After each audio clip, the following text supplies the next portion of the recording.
Aurten Anoetako gaztetxeak 20 urte betetze ditu.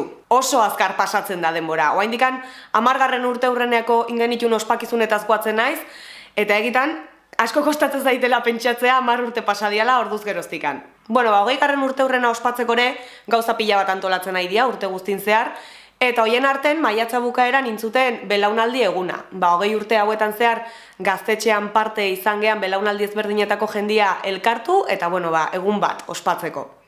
Goizen zehar mural bat margotzen aitu zian gaztetxean barrun, gero bideo bat ere jarri ziguen, oso bideo politia, 20 urte hauetako irudiak bilduz, eta pixka bat esplikatuz gaztetxea eta gazte asanblada zergatik existitzen dian, zelan egiten dan, eta pixka bat hoi.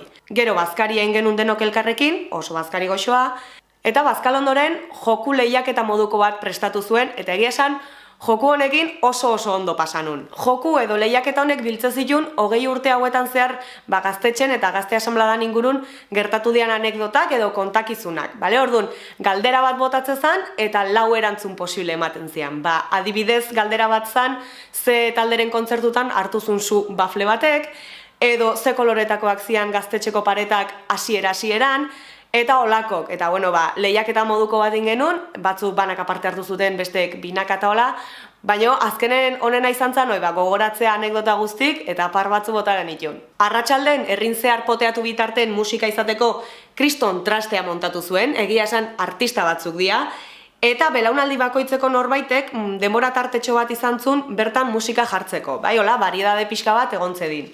Eta poteoa eta gero bokadillo batzuk afalduta, egunari bukaera emateko gauen txirrisklas festa egontzan gaztetxen, patxuko naizen kontzertuakin eta DJ bulekin.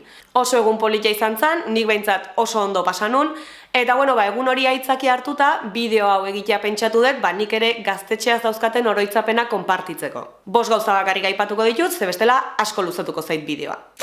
Oso ondo gogoratzen duten momentutako bat da, lehen aipatu dutena, kontzertu baten bafle bat sutan hasi zenekoa. Naiz Roxa taldearen kontzertu baten izan zen, eta ez pentsa 2 metroko sutzarra izan zanik, baino egia da kontzertua aizan bitarten, derrepente erreusaia sumatzen hasi ginala, eta ikusi genuen bafletikan kea ateatzen aizala, eta behiratuta barrun ikuste zala suaren gorritasun hoi. Orduan, baflea terrazara atea genuen, etzan ezer gehiago pasa, baino nahiko katxondeo izan genuen denbora desenten zehar, horren kontura, abertze taldek esan dezaken, bafle bat sutan jarri dula. Normala dan bezala, gaztetxen oso momentu hon asko bizi izan ditut, kontzertuk, parrandak, tailerrak, hitzaldik, egun pasak, denetik, eta konta ezinak dira momentu horiek, baina adibide bezala ekarri nahi nun zerbait bideora eta gauza bat aukeratu dut. Esango nuke, asanbladan parte hartzen hasi berritan izan zala, eta egia esan ez naiz goatzen ze ospakizuntzan, ez dakit zer eguntzan edo zan urte muga edo zertzan. Baina arratsaldeko poteorako, herrin zehar poteatzen ibiltzeko, batukada talde bat sortu genuen. Batukada talde bat, baina erabat kaseroa eta txapuzeroa, aurretik ensaiaturen gabe, ez ezer. Uniforme bezala basura poltsa batzu jantzi genitun, oso kerrezpaldin manao urdinak zian, eta instrumentu bezala bidoiak, garbantzuz betetako ontziak soinua ateatzeko eta olako trastiak. Esan bezala ez genuen ezer ensaiatu eta izenak beak esaten du nola ibili ginen, banda basati izena jarri genion, baina oso ondo pasanun. Izan zen atxalde bat, benetan pila bat disfrutatu nuna.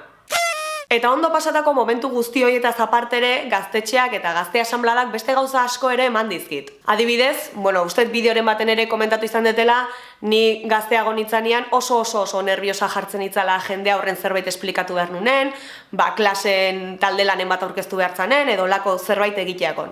Oso urduri jartzen itzan.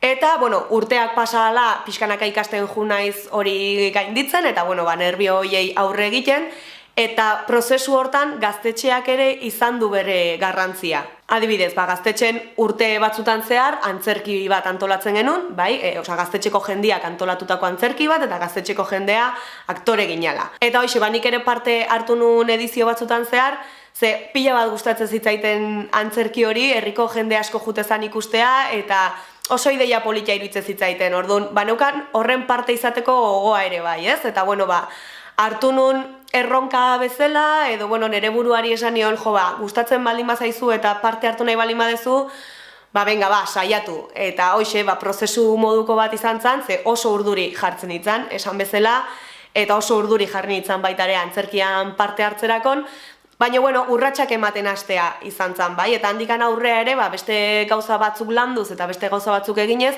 pixkanaka jun naiz urduritasun eta bildurroiek gainditzen, naiz eta, handik ere gelditzen zaizkit, hor. Gaztetxen ikasi nun beste gauzetako bat izan zen eztabaidatzen eta eztabaida horietatikan ateratzen zian erabakiak errespetatzen. Eta honek txorrada bat eman dezake, baino ez da oso importantea da.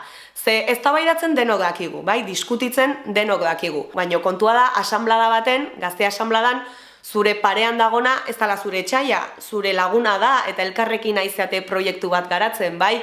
Orduan, eztabaida ematen den momentuan, oso importantea da errespetutik itea, ulertzea baita ere, zuk daukazun iritzia zilegi dan bezala, bestearena ere zilegi dala, ze azken finen, proiektu bat konpartitzen dezute eta denok nahi dezute onena proiektu horrentzat, bai, zure iritziz izan daiteke A onena eta bere iritziz izan daiteke B. Orduan, importantea da, eztabaida horiek errespetukin garatzea eta onartzea baita ere, eztabaidaren ondoren erabakitzen dana, errespetatu behar dela, bai, ze denoi gustatzen zaigu arrazoi eukitzea eta denoi gustatzen zaigu guk nahi degunakin ateratzea, baina beti ez da gertatzen, bai, eta zuk erabakitzen baldin badezu asanblada baten parte izatea eta asanblada hortan gauzak eztabaidatu baldin badia, onartu behar dezu baita, ateratzen den emaitza ez pasaizu gustatzen ere, berdin egin beharko dala lan, ze azken finen asanbladak hori erabaki du.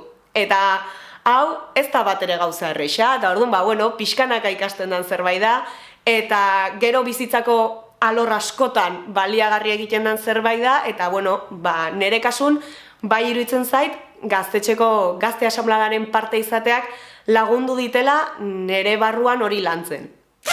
Eta bukatzeko, gaztetxen eta gazte asanbladan ikasi nun beste gauza bat izan zen, zerbait antolatzeko, zerbait egiteko ezinbestekoa dela lana egitea. Eta hola esan da, ematen duzu ze evidentea dela, baina askotan ahaztu ite zaigu. Egingo dugu kontzertu bat? Bai. Antolatuko dugu hitzaldi bat? Bai. Prestatuko ditugu jolasak herriko umeentzako? Bai. Denari esaten diogu baiet, ze asko gustatzen zaizkigu ideiak, eta oso ondo pasatzen dugu kontzertutan, eta dena egin nahi dugu.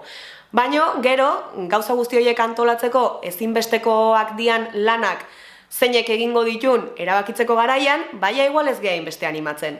Zein deituko dio musika taldeai? Zein jarriko da sarreran kontzertu hasi aurretik?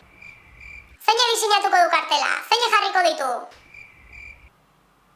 Sentitzen dut esatea, baina ez baldin badago inor lana egiteko prest, ez da egongo kontzertuik, ez da egongo hitzaldirik, ez da egongo ezer. Eta nik gogoratzen dut, honetaz oso kontziente izan itzala, asanbladako juntakide izan itzen garaian. Gaur egun egia esan ez dakit nola antolatuko duen, baina ni neon garaien behintzat, asanbladak junta bat zeukan, 3 pertsonakoa oso kerrezpanao, eta junta arduratzen zen pixkat, asanbladak antolatzeaz, akta jaso, lanak zeinek egingo zituen apuntatu, etzun ezer erabakitzen, hori asanbladak egitezulako, baina pixkat dinamika ematetzun, bai, pixkat antolatzeaz arduratzen zen. Junta aldakorra zen, noski, asanbladak bozkatzezun jendea, eta esango nuke 6 hilabetero aldatzen zala. Lehenago edo beranduago, asanbladako ia jende guztia pasatzen zen juntatik, eta egia esan hoi oso ondo zeon, ze zuri juntakide bezala tokatzen zitzaizun, asanblada dinamizatzea, apuntatzea zeinekin gozitun gauza bakoitza, esan bezala, orduan, asanblada baten, kontzertu bat antolatzeko lanak zehazteko garaien, inorrez bazan animatzen,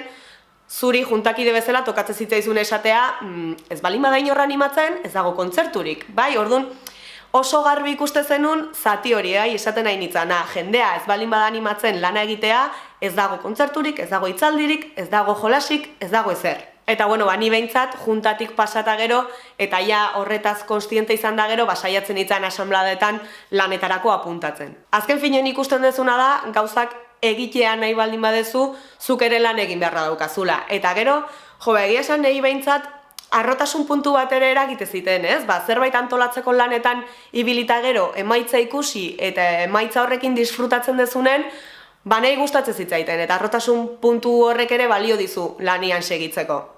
Eta jazta, hemen utziko dut bideoa, ze askoz ere gauza gehiago kontatu nitzake, baina ez da plana ez da 5 orduko bideo bat itea. Eta hoxe, oso ondo pasa genula belaunaldi egunean, eta espero detela urte askotan zehar segitzea juten gaztetxea asanbladak antolatutako ekintzetara. Eta hoxe, hauxe da dena gaurkoz, eskerrik asko bideo ikusteagatik, eta hurrengora arte. Aio!